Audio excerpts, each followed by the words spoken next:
नमस्कार दोस्तों, आज के इस वीडियो में हम एक ऐसे फाइटर जेट के बारे में चर्चा करने वाले हैं जिसको भारत ने जब से खरीदा तब से लेकर आज दिन तक तकरीबन ये 35 से 40 बार क्रैश हो चुका है। एक ऐसा फाइटर जेट जो परमाणु हथियारों को ले जाने में सक्षम है, एक ऐसा फाइटर जेट जो दुश्मनों पर हमला करने के लिए बहुत ज़्यादा विख्यात है। हालांकि कई सारे देश इसे अब रिटायर कर चुके हैं, पर भारत की एयरफोर्स के द्वारा अभी भी इसको रिटायर नहीं किया गया। तो कुछ तो इसके अंदर खास बात रही होगी, तो इसी खास बात को आज के इस वीडियो में हम जानने वाले हैं और इसके कई सारे फीचर्स मैं आपको बताने वाली हूं। शुरुआत करते हैं आज के इस वीडियो की। मेरा नाम है अंजलि और मैं आप सभी का स्वागत करती हूं एग्जाम नारी के यूट्यूब प्लेटफॉर्म पर। यहाँ पर जो पीछे की साइड में आपको पिक्चर दिखाई दे रहा है, ये हमारा एक ऐसा फाइटर जेट है जिसका नाम है जगुआर। जगुआर को बनाया गया था फ्रांस और ब्रिटेन के द्वारा। इसको बनाया गया था तकरीबन 1960 में। बनाया था एक कंपनी जिसका नाम था सेपेकट, इसके द्वारा इसको बना के रेडी किया गया 1960 में। और 1968 यानी कि 1968 के आते आते इसे ब्रिटेन और इसके साथ ही फ्रांस की वायुसेना के अंदर शामिल कर दिया। इसके साथ ही कई देशों ने इसको खरीदने की डिमांड यहाँ पर रखी, तो कई सारे विमान इसके एक साथ बनना रेडी हो गए, जिसके चलते भारत ने भी ब्रिटेन और फ्रांस के सामने डिमांड रखी थी कि हमें भी जगुआर चाहिए। आखिरकार भारत ने 1973 में जगुआर को खरीद लिया। एक दो नहीं बल्कि आज भारत में तकरीबन 160 से ज़्यादा जगुआर मौजूद हैं, जिनमें 80 से ज़्यादा अभी सेवा दे रहे हैं। पर इसके साथ ही अगर मैं बोलूं 80 से ज़्यादा यहाँ सेवा दे रहे हैं, पर कई सारे देश ऐसे हैं जिन्होंने भारत के साथ ही खरीदा था पर आज इन्हें रिटायर कर चुके हैं। जैसे मैं यूके की बात करूं तो 2007 में जगुआर को रिटायरमेंट दे दिया। फ्रांस की मैं बात करूं, जिस देश ने बनाया है, 2005 में इसे रिटायरमेंट दे दिया। और अगर मैं ओमान की बात करूं तो 2014 में इसे रिटायरमेंट मिल गया। पर भारत ने इसको रिटायर करने के बजाय 2017 में डीआरडीओ के द्वारा इसको और भी ज़्यादा अपग्रेडेड करने का काम किया गया, जिसके बारे में हम आगे चर्चा करेंगे। उससे पहले हम इसके और भी फीचर जान लेते हैं कि ये कैसे वर्क करता है और आखिरकार इसकी क्या क्षमता है कि यह परमाणु हथियार तक अपने साथ लेके जा सकता है, क्योंकि हमारा सुखोई लेके जाता है या फिर ये जगुआर इसको लेके जा सकता है। भारत ने इसकी बहादुरी के चलते इसको एक नया नाम भी दिया है। 1978 में भारत ने इसे शमशेर कहना शुरू कर दिया। तो ये एक ऐसा अनोखा फाइटर जेट है जिसे भारतीय सेना क्या कहती है, शमशेर के नाम से इसे बुलाती है। अब सवाल ये आता है कि ये कितनी दूरी तक जाके दुश्मनों के ठिकानों को टे बोला के आ सकता है।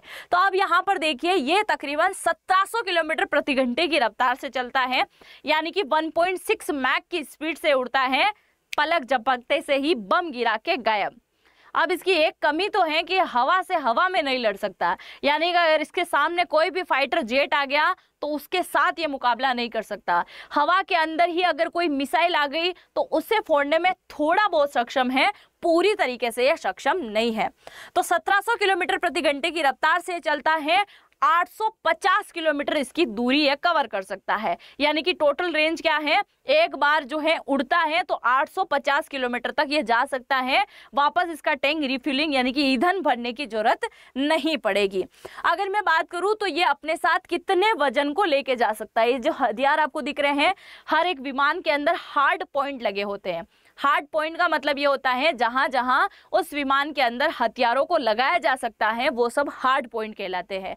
तो इसके अंदर जो हार्ड पॉइंट है वो टोटल 5 है, और इन हार्ड पॉइंट के अंदर जो हथियार वो लेके जा सकता है तकरीबन 4500 किलो के ये हथियार लेके जा सकता है, जिसमें मैंने पहले ही आपको बता दिया कि यह परमाणु हथियार को ले जाने में बहुत अच्छे से सक्षम है।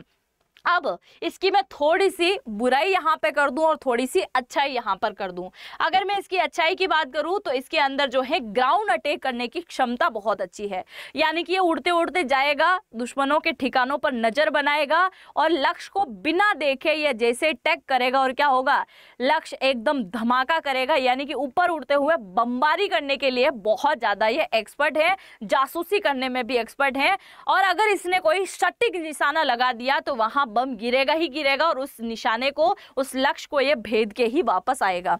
दूसरा, इसकी कमजोरी की मैं बात करूं तो ये कम ऊंचाई पर ही उड़ान भर सकता है। उसके पीछे का रीजन ये है कि अगर ये ज्यादा ऊंचाई पे जाएगा तो दुश्मन देश के जो रडार हैं वो इसको पकड़ लेंगे, क्योंकि ये रडार में आने वाला फाइटर जेट है। रडार के जो भी ऊपर जो कोटिंग होती है, इसके ऊपर जो पेंटिंग कोटिंग आपको दिख रही है, इसके अंदर वो क्षमता नहीं है कि दुश्मन के आए हुए रडार की तरंगों को अपने अंदर सोख ले, वापस जाने ना दे। तो यानी रडार के अंदर ये आ सकता है। अब वापस इसकी अच्छी बात की मैं बात करूं तो चाहे कितना भी खराब मौसम हो, उस खराब मौसम के अंदर भी अगर किसी ऑपरेशन के लिए इसे भेजा गया है तो उसे कंप्लीट करके ही वापस आएगा। मतलब इतना खतरनाक है, दुश्मन को पता भी नहीं चलेगा कि यहाँ आया और ये अपना बुटकू सा बम गिराया और वापस निकल लिया, फुट लिया, है ना। तो ये इसका काम करेगा। इसके साथ ही सेल्फ डिफेंस को लेकर भी ये बहुत अच्छे से वर्क करता है। ये अपने आप को संभालने में एक्सपर्ट है, क्योंकि डीआरडीओ के द्वारा इसके अंदर काम किया गया है।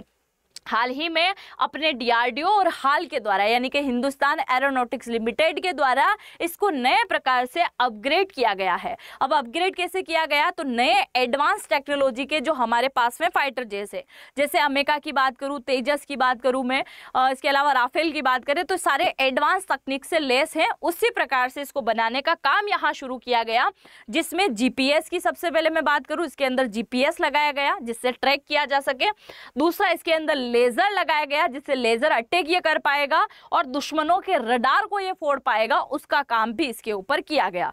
कब किया गया, तो 2017 के अंदर इसके ऊपर काम किया गया, जिसके चलते ये अभी 2020 के आसपास रिटायर होना था, पर ये अपग्रेडेड होने के बाद अब जो है 2035 में रिटायर होगा। अब तक ये रिटायर होने का नाम नहीं लेगा।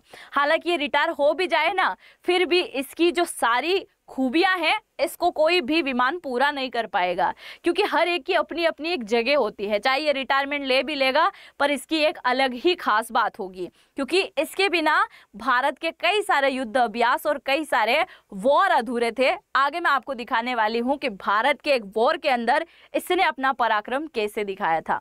यहाँ पर आप देखिए, पहला, अब इसको अपग्रेड किया गया है तो दुश्मन के रडार को बहुत अच्छे से चकमा दे पाएगा और इसके अंदर जो मिसाइल लगेगी वो रडार को फोड़ देगी। ऐसी मिसाइल इसके अंदर लगने वाली है। दूसरा, अगर दुश्मन देश के फ्यूल डिपो यहाँ पर दिखाई देंगे, है ना, टैंक भरे हुए हैं तेल के, ये फ्यूल डिपो अगर दिखाई देंगे तो उनके ऊपर बमबारी करने में बहुत ज़्यादा एक्सपर्ट है, ये काम है इसका। इसके साथ ही खराब और छोटे रनवे से ये उड़ान भरने में भी बड़ा माहिर है। आज कितने भी अच्छे टेक्नोलॉजी वाले फाइटर जेट आ गए होंगे, पर वो उड़ान भरने में उतना सक्षम नहीं होते हैं। खासकर खराब रनवे और छोटे रनवे में बहुत दिक्कत होती है, तो इसकी ये बहुत खास बात है कि उड़ सकता है। इसके अलावा जो बंकर होते हैं, यानी कि वो बंकर बस्टर बम, जीबीयू की मैं बात नहीं कर रही हूँ, ऐसे बंकर बम जो तकरीबन 1 से 2 मंजिला मकान अंदर हो जमीन के अंदर, उन्हें फोड़ने वाली मिसाइलें भी ये अपने साथ लेके जा सकता है और अच्छे से तबाही कर सकता है। अब आप सभी को याद होगा 1999 का, यानी कि 99 का जो एक कारगिल वॉर हुआ था, जिसमें हमने 90,000 पाकिस्तानी सैनिकों को घुटनों पर ला दिया था हमारी इंडियन आर्मी के द्वारा। उसी समय अपने पराक्रम को सबसे ज्यादा अगर किसी विमान ने दिखाया था तो वो था जगुआर। उसने बहुत अच्छे से कारगिल के युद्ध में भारतीय सेना का सपोर्ट किया था, साथ दिया था। इसके अलावा अभी तक भारतीय सेना के द्वारा, यानी कि वायुसेना के द्वारा जो युद्ध अभ्यास किए जा रहे हैं दूसरे देशों के साथ, जैसे सफेद सागर वायुसेना अभ्यास किया गया, पराक्रम वायुसेना अभ्यास किया गया, मेघदूत अभ्यास किया गया, तो इन सभी अभ्यासों में अपनी बहुत ही इंपॉर्टेंट भूमिका इसने निभाई थी। अब अगर मैं इसकी सबसे खास बात यहाँ करूँ तो ऐसे जटिल इलाके, पहाड़ी इलाके, वहाँ पर पहुँचते से तुरंत ये क्या करेगा, पेट्रोलिंग के लिए एक्टिव हो जाएगा। तो आप देखिए यहाँ पर जो सियाचिन ग्लेशियर है, ज़्यादातर इन इलाकों में जगुआर घूमते हुए आपको दिखाई देगा, क्योंकि ऐसे पश्चिमी इलाके, यानी कि जो पाकिस्तान के साथ में हमारी बॉर्डर जो साझा होती है, उस पाकिस्तान की बॉर्डर पर ज़्यादातर कौन घूमता है, यहाँ पर घूमता है हमारा जगुआर, और यहाँ पेट्रोलिंग करने का काम करता है।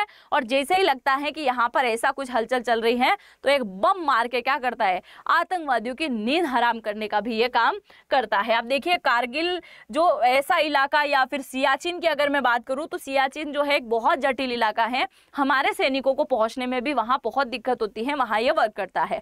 अब अगर मैं इसकी स्क्वाड्रॉन की बात करूँ कि जगुआर की स्क्वाड्रॉन कहाँ कहाँ पर मौजूद है, तो सबसे पहले आप हरियाणा के अंबाला में चले जाइए, यहाँ पर आपको जगुआर दिख जाएगा। इसके साथ ही गोरखपुर में अभी यह है, इसके साथ ही जामनगर के अंदर आपको दिखाई देगा। इन सभी इलाकों के अंदर उधर जगुआर अभी हाल फिलहाल जो है तैनाती में आपको दिख जाएंगे। और भारत पाकिस्तान की बॉर्डर तो आप समझ ही गए होंगे। अब हम यहाँ पे बात कर लेते हैं उन विमानों की, माफ कीजिएगा, उन मिसाइलों की जिन्हें इसके द्वारा छोड़ा जाता है और दुश्मन को फोड़ा जाता है। अब यहाँ पर देखिए, मैंने बोला था परमाणु हथियार ले जाने में सक्षम है। हमारा सुखोई परमाणु हथियार लेके जाता है और इसी प्रकार से जगुआर भी यहाँ पर क्या लेके जाता है, परमाणु हथियार ले जाने में सक्षम है। इसके अलावा ये आपको जो बॉम्ब दिखाई दे रहा है एक यूनिक टाइप का बॉम्ब है जो एयर टू एयर मिसाइल है और एयर टू सरफेस मिसाइल है, जिसमें ये क्या करता है, बिल्कुल जमीन पर एक सटीक लक्ष्य से हमला करने वाली मिसाइल है AS-30, इसको लेके जाता है। इसके अलावा ये दिखाई दे रही होगी आपको एसराम, यानी कि एडवांस, ए मतलब होता है एडवांस, एस मतलब होता है शॉर्ट और आर मतलब होता है रेंज, यानी कि advance short range air to air missile जो है इसके द्वारा, ये बहुत घातक मिसाइल है हमारी, जिससे ये क्या करता है, दुश्मनों पर हमला करने का काम करता है। यहाँ पर आपको दिखाई दे रही है ये एक ऐसी मिसाइल है जो कि एंटी शिप मिसाइल है। एंटी शिप मिसाइल क्या होती है, जो जहाज होते हैं बड़े बड़े भारी भरकम जहाज, जो कि जबरदस्ती अगर भारतीय सीमा में घुसने की कोशिश करते हैं तो जगुआर जाएगा मिसाइल को लेकर, सीधा छोड़ेगा मिसाइल को, नीचे गिरेगी और क्या होगा, वो विस्फोट हो जाएगा, उसको कहते हैं एंटी शिप मिसाइल। और ये लेजर बम, आप जानते हैं ना 8-10 किलोमीटर के इलाके को अगर एक साथ तबाह करना है, वहां पे बमबारी करना है, तो उसके लिए इस प्रकार के बम यहां पर ले जाए जाएंगे। अब ये 2035 के आसपास जब रिटायर हो जाएगा तो रिटायरमेंट के बाद उसकी जगह ले लेगा अमेरिका, जिसके ऊपर अभी बहुत अच्छी तरीके से काम कर रहा है भारत। ठीक है, तो इसके बारे में मैं ऑलरेडी वीडियो बना चुकी हूँ कि हमारे भारत का ऐसा स्वदेशी विमान है जो कि दूसरा है, और पहला तो आप जानते हैं तेजस है।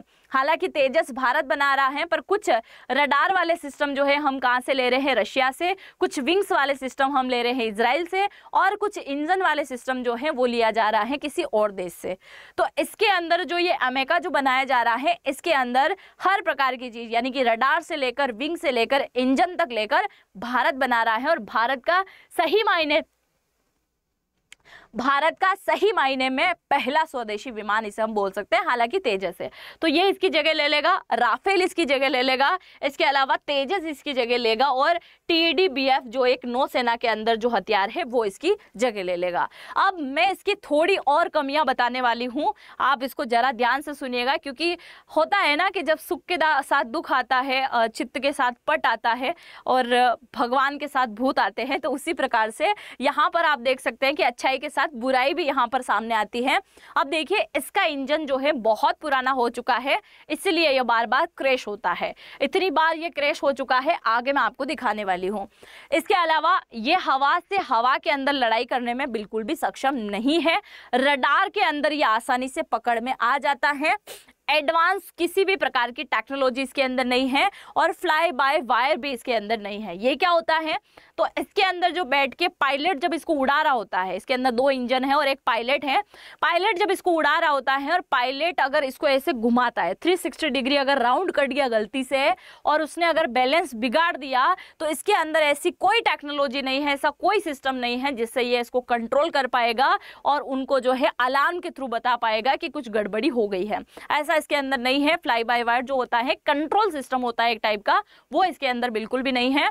और यहाँ पर हम कह सकते हैं कि पायलट की जान ये बहुत आसानी से ले लेता है, जिसका सीधा सा एग्जाम्पल नमूना आपको दिखाई दे रहा होगा। ये 22 घंटे पहले की न्यूज़ है।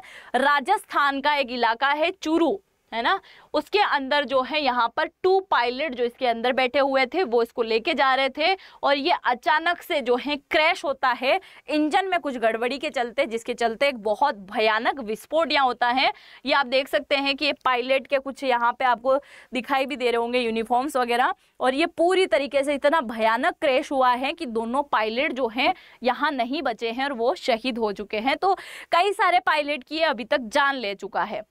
अब आप यहाँ पर देखिए, पहली बार ये विमान क्रैश नहीं हुआ है, इससे पहले भी अभी अभी की अगर लेटेस्ट में बात करूँ, क्योंकि इसको हमने जब से खरीदा है तब से लेकर, जब से ये इसने हाथ से करना शुरू किया, तो 1979 से लेकर 2025 के आसपास तक, क्योंकि 78 के आसपास हमने इसको अच्छे खासा नामकरण किया था, और 79 से लेकर 2025 तक तकरीबन 35 से 40 बार जो है ये क्या हो चुका है, विस्फोट हो चुका है, जिसमें 8 से 10 बार जो है पायलट की जान चली गई और कुछ हद तक पायलट को बचा लिया गया, क्योंकि जो कुर्सी होती है, उनकी जो चेयर होती है वो उठ जाती है, विंग से बाहर निकलती है और क्या होता है कि वो नीचे आ सकते हैं, आसानी से लैंडिंग कर सकते हैं। पर कुछ हद तक जो है उनके पैराशूट नहीं खुल पाते हैं या फिर सीट नहीं निकल पाती, जिसके चलते पायलट की मौत हो जाती है, शहीद हो जाते हैं। अब अगर मैं बात करूं जून 2024 की, तो जोधपुर में जगुआर पायलट में सुरक्षित इंजेक्ट किया गया पर यह क्रैश हो गया था, पायलट बच गया था।